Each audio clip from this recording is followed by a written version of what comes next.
ఇప్పుడే 'లవ్లీ' అనే మూవీ అయితే చూడడం జరిగింది భయ్య. మూవీ చూడగానే నాకు ఫస్ట్ వచ్చిన డౌట్, అసలు డైరెక్టర్ ఈ మూవీ స్క్రిప్ట్ తో ప్రొడ్యూసర్ ని ఈ మూవీ ప్రొడ్యూస్ చేయడానికి ఎలా ఒప్పించాడు నాయనా అనిపించింది.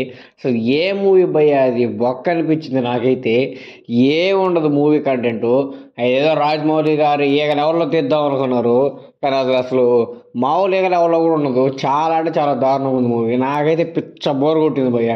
ఎంత బోర్ కొట్టిందంటే చూస్తున్నాను, అటు తిరిగి కూర్చున్నాను, ఇటు తిరిగి కూర్చున్నాను, అట్ట పడుకున్నాను, ఇట్ట పడుకున్నాను, ఎట్ట పడుకొని చూసినా ఏం తిరిగి చూసినా సరే సినిమా అయితే బోరు ల్యాగ్ ఏముండదు సినిమాలో కంటెంట్. ఏకని పెట్టుకొని ఏదో ఎమోషనల్గా ప్లే చేద్దాం అనుకున్నాడు, ఎమోషనల్ వర్కౌట్ అవ్వదు. హీరోతో ఆర్ ఫ్రెండ్స్ ఏదో కొంచెం అన్న కామెడీ చేద్దాం అనుకున్నాడు, అది వర్కౌట్ అవ్వదు. అసలు సినిమాలో హీరోయిన్ కూడా ఉండదు, అదొక మెయిన్ మైనస్ పాయింట్ అయిపోయింది. ఇంకా జైలు తీసుకెళ్ళి ఏదేదో చేద్దాం అనుకున్నాడు, అది వర్కౌట్ కాలేదు.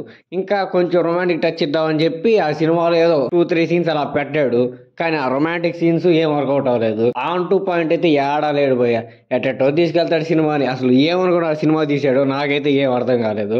ఆ బ్యాక్గ్రౌండ్ స్కోర్ ఏందో, ఆ యాక్టింగ్స్ ఏందో, ఆ క్యాస్టింగ్ ఏందో, అసలు ఆ స్క్రిప్ట్ ఏందో, ఆ డైరెక్షన్ ఏందో, ఆ స్క్రీన్ ప్లే ఏందో, అంతా బొక్క అనిపించింది నాకు. అందుకే పోయా నాకు ఆ డౌట్ వచ్చింది, అసలు డైరెక్టర్ ఏం చెప్పి ఒప్పించాడు రా బాబు ప్రొడ్యూసర్ అని చెప్పి. అసలు ప్రొడ్యూసర్ కూడా ఎలా ఇన్వెస్ట్ చేసాడు ఎంత, మరి నాకైతే ఏం అర్థం కాదు. కంటెంట్ లేనప్పుడు ప్రొడ్యూసర్కైనా లాసే వస్తుంది, అయినా ప్రొడ్యూసర్ ఎలా ఇన్వెస్ట్ చేస్తున్నారో నాకైతే ఏం అర్థం కావట్లేదు. మేబీ డైరెక్టర్ చెప్పేటప్పుడు అంత బాగా చెప్పి తీసేటప్పుడు ఫెయిల్ అయ్యాడా, లేకపోతే ఇలానే స్టోరీ చెప్పాడు కానీ ప్రొడ్యూసర్కి నచ్చి ఇన్వెస్ట్ చేశాడా, ఏందో నాకైతే ఏం అర్థం కాలేదు. మెయిన్ ప్లాట్ ఏంటంటే హీరో ఒక సాదా సీదా విలేజ్ అయితే నివసిస్తుంటాడు అనమాట. అతనికి హైయర్ స్టడీస్ వెళ్ళి చదవాలి, లైఫ్ ఎంజాయ్ చేయాలని చెప్పి కోరిక అనమాట. కానీ అతని తండ్రి గారు గవర్నమెంట్ జాబ్ అయితే అతనికి వస్తుంది అనమాట. ఆ జాబ్లోకి వెళ్ళి జాయిన్ అవ్వగానే ఏదో చిన్న కేసు వల్ల జైలుకి వెళ్తాడు. జైలుకి వెళ్తే ఆడ ఏక పరిచయం అవుతుంది అనమాట. ఇంకా జైలు నుంచి బయటకు వచ్చేసరి ఆ ఏకని ఆలోచిస్తూ ఉంటాడు. లాస్ట్గా ఏక బయటకు వస్తే ఇంకో వాళ్ళిద్దరి మధ్య కనెక్షన్ ఎలా ఉంది ఏంది, ఇంతే సినిమా. అంతకుమించి నువ్వు ఏం ఎక్స్పెక్ట్ చేయబాకు సినిమాలో. ఏం బొక్క అనిపించింది నాకైతే.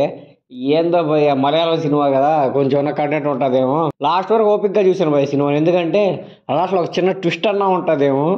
అంటే మలయాళం సినిమాలన్నీ లాస్ట్లోనే కదా పెడతారు, ఆ లాస్ట్ అలా లేయడం వల్ల సినిమా మొత్తం లేచిపోద్ది, అలాంటివి ఏమన్నా ఉంటాయేమో అని చెప్పి లాస్ట్ దాకా ఓపిక్గా చూశాను. అయినా అబ్బే, మన ఓపికని పరీక్షిస్తుందే కానీ సినిమాలో అయితే దమ్ము అయితే ఏమీ లేదు. సినిమా రన్ టైం కూడా చాలా తక్కువే పోయా, 2 hours 2 hours 12 minutes ఏమి ఉంటుంది అంతే. కానీ ఆ 2 hours 12 minutes కూడా నీకు బోర్ కొట్టేసిందంటే ఇంకా నువ్వు ఊహించుకో మళ్ళీ ఎంత దారుణంగా ఉంటుంది సినిమా.